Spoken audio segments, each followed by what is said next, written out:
Hello అందరికీ, last వీడియోలో hummus ఎలా చేసుకున్నామో చూసాం కదా. ఈ వీడియోలో ఆ హమ్మస్కి పర్ఫెక్ట్ కాంబినేషన్ ఒక పీటా బ్రెడ్ చేసుకుందాము.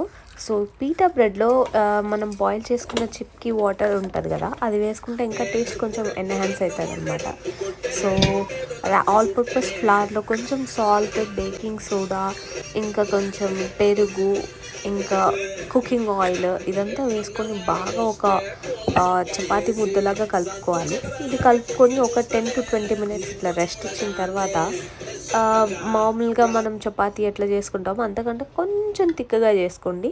ఎందుకంటే ఇది కొంచెం బ్రెడ్ కైండ్ ఆఫ్ రావాలి కదా, సో అందుకని అనమాట. సో చూసారా అసలు ఈ పీటా బ్రెడ్ ఎలా పొంగుతుందో. మనం లావుగా చేసుకున్నా కానీ చాలా బాగా పుల్కలాగా పొంగుతుంది. ఇక్కడ మనం ప్యాన్ మీద ఫ్రై చేసేటప్పుడు నేను ఒక్క చుక్క కూడా ఆయిల్ వాడలేదు. Thank you for watching.